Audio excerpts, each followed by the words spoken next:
Part 1. You'll notice the keg, we're going to do it on the Guinness here. You'll notice the keg is empty because this will be halfway down. So we're doing it now in this case where the keg is still full. We're going to change the keg. So that'll be down. First thing you do, before you do anything else, check what keg is empty.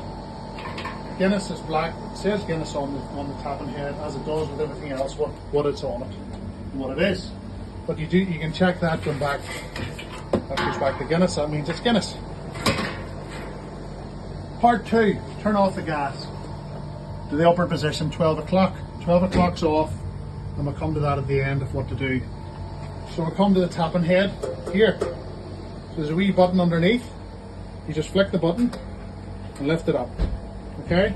Twist anti-clockwise.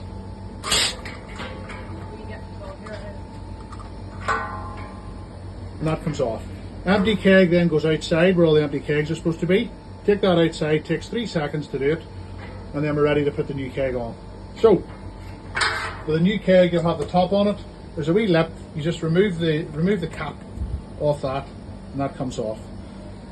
Generally speaking, there'll be a note on kegs that you use last or you use next. So that's what you do, and that's in terms of the dates of the kegs. Okay, so gas is off, so there's going to be nothing exploding over anybody. And you have to make sure that there's 2 points. There's one and that. So that's the middle point where it goes down to. You need to make sure it's up to the top. You find the sweet spot in the keg. So the keg, you don't need to rack things and do things. You find the sweet spot in the keg, and I can do that with 2 fingers. Okay? And that turns. You don't need to turn it till it's tight.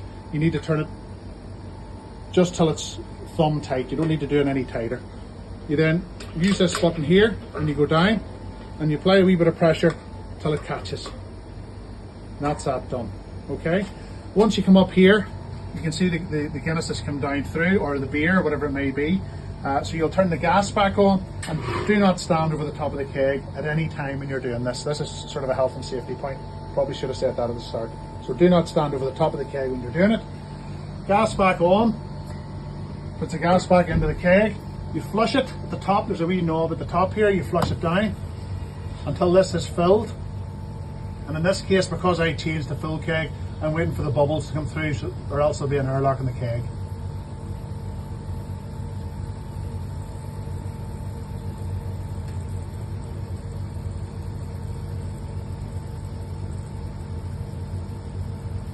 That's it. And then once you've changed the keg onto a new one, this float here will be down. So there's a float in them all. So as soon as that goes down, you flick this up and back down. And that's your keg changed.